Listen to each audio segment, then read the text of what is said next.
your news now. This is WTWO News at 11. Not only losing her, but losing everything else and our animals, it's been a lot for our family. A fire claims 2 lives in Illinois. Now one victim's family speaks out. And election season is underway. We're taking a closer look at a closely contested race for the United States Senate in the state of Indiana. Thanks for watching our late news. The family of a Paris, Illinois woman killed in an apartment fire is speaking out. It happened around 6 a.m. on Saturday, October 1st in Paris. Upon arrival, first responders say the building was fully engulfed. 2 people were hospitalized and 2 others were pronounced dead on the scene. Zeke Torres has the story. Investigators were on scene Monday afternoon to determine the cause of the fire. The effort is being led by the Illinois State Fire Marshal and the Edgar County Coroner. Residents tell me they're just trying to wrap their head around what's been a terrible tragedy.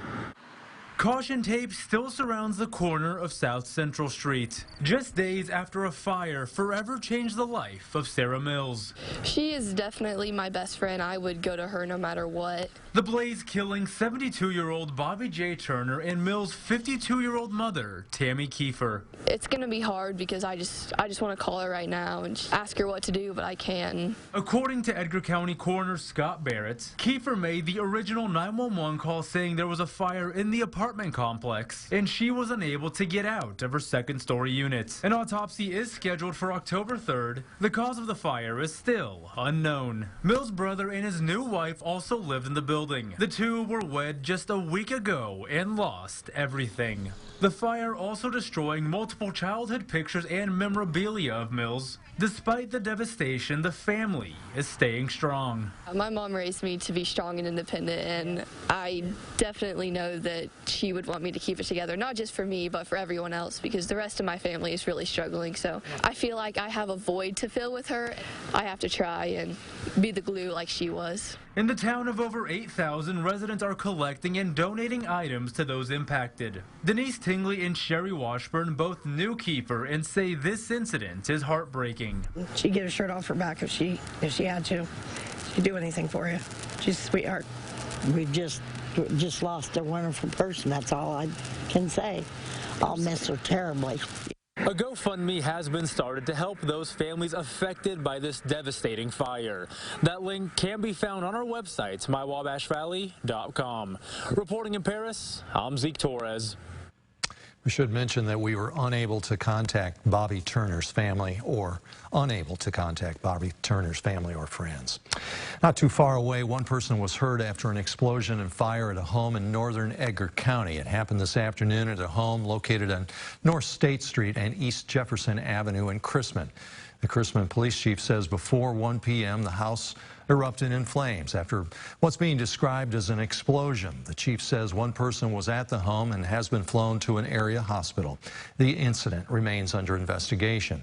3 people were killed in a 2-vehicle crash Sunday in Vermilion County, Illinois. Officials say the incident happened on Caitlin Indianola Road in Indianola. That's just west of Cayuga, Indiana. The victims include 52-year-old Lee J. Hall, 46-year-old Felicia J. Hall, and their daughter, 18-year-old Madison G. Hall. All are from Oxford, Indiana. Police are continuing to investigate the cause of that crash. Indianapolis police officers fatally shot an armed man Sunday. It was inside a home where he was allegedly holding a woman hostage. Russ McQuaid has the details.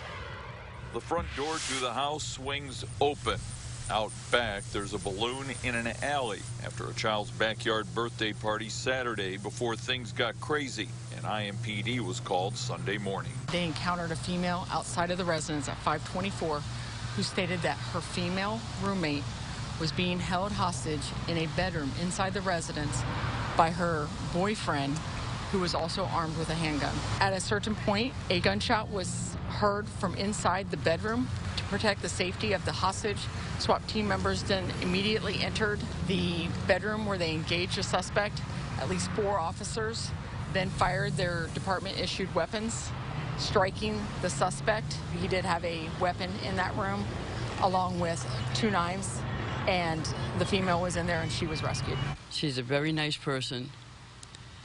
She's been trying to get this guy out of her life. He was abusive to her. In the last 13 months, IMPD has been to the house on Holt Road at least 8 times for domestic violence, disturbance, drug, or suicidal threat calls. They've been here, I don't know how many times, because of him. I even called him a few times. At the end of August, 4 domestic violence-related cases against the man were dismissed after a motion by the Marion County prosecutor for unknown reasons.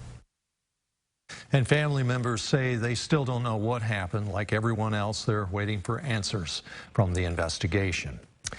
We are your local election headquarters, and we're just a little over a month away from the November midterm election. Today, the Indiana Secretary of State's office is reminding Hoosiers of 2 important dates regarding voting. Indiana's voter registration deadline is October 11th. You can register or check your status online at indianavoters.com, or you can visit your county election administrator's office. In-person early voting begins on October 12th. Again, you can check with your county clerk's office to find locations and hours for early voting. A valid photo ID is required to vote. Early voting runs through November 7th. Election day is November 8th. The League of Women Voters of Vigo County, a nonpartisan group, wants voters to know about vote411.org. The website offers resources ranging from candidate information, voter registration details, polling place locations, and more.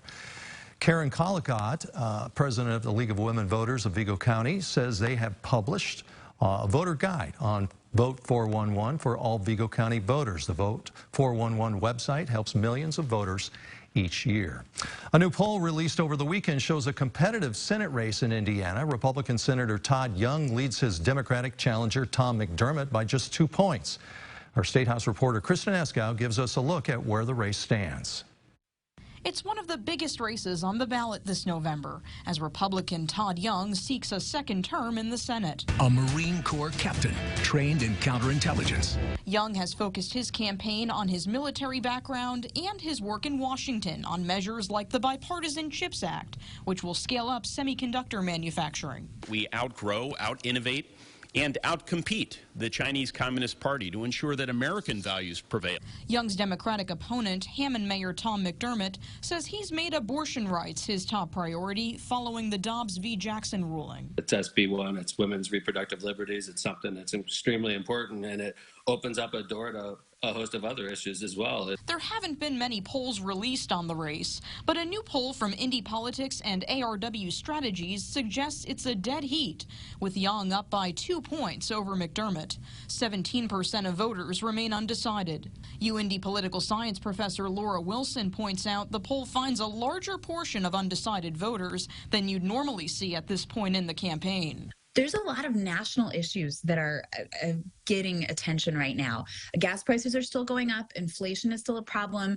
The Supreme Court overturned abortion. And there are a lot of things that I think people are looking at. Libertarian candidate James Seniak believes the number of voters who may be undecided is telling. The realism is that people are tired of the two-party system. They want to look for other better options. Senator Young's campaign has out-fundraised Mayor McDermott's campaign significantly. However, McDermott says he's made noticeable gains in funding in recent weeks. And as we mentioned before, in-person early voting in Indiana begins October 12th. Planned Parenthood will soon be operating a mobile abortion clinic in southern Illinois. It's part of an effort to expand access in parts of the Midwest where the procedure is almost entirely banned. The mobile clinic will only operate in Illinois and will be set up inside of a retrofitted RV. The clinic will contain a lab as well as a waiting area and 2 exam rooms. Right now, officials are working to determine the best routes for the mobile clinic by reviewing data to determine where patients are coming from. They hope to have the clinic operational by November. Tonight, North Davies Community Schools is addressing an online photo they say showed students displaying a racial slur.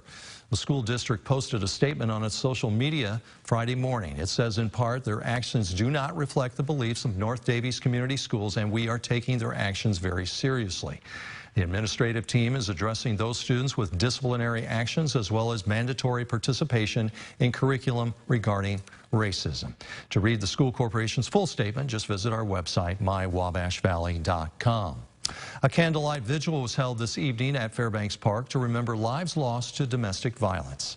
And earlier today, Terre Haute Mayor Duke Bennett issued a proclamation to recognize October as Domestic Violence Awareness Month. The Council on Domestic Abuse, also known as CODA, put up a banner in the Beagle County Courthouse. It will be on display all month. Those needing help can reach CODA by calling its 24-hour hotline. That number is 1-800-566-CODA.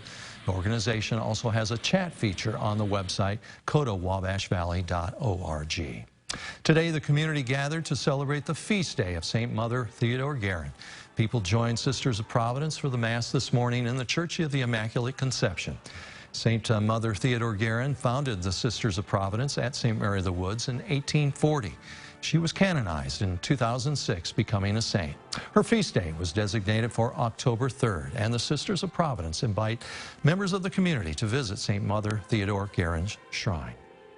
Get ready to pay more for energy. Coming up, Duke Energy receives permission for a rate increase. We'll explain why and how it may impact your bills. Later in sports, the Terre Haute North and Terre Haute South rematch tonight on the soccer pitch, where the loser goes home and the winner stays alive in the state tournament. Highlights in just a few. Your news now on WTWO with Mike Tank, Chief Meteorologist Jesse Walker, and Sports Director Grant Pugh.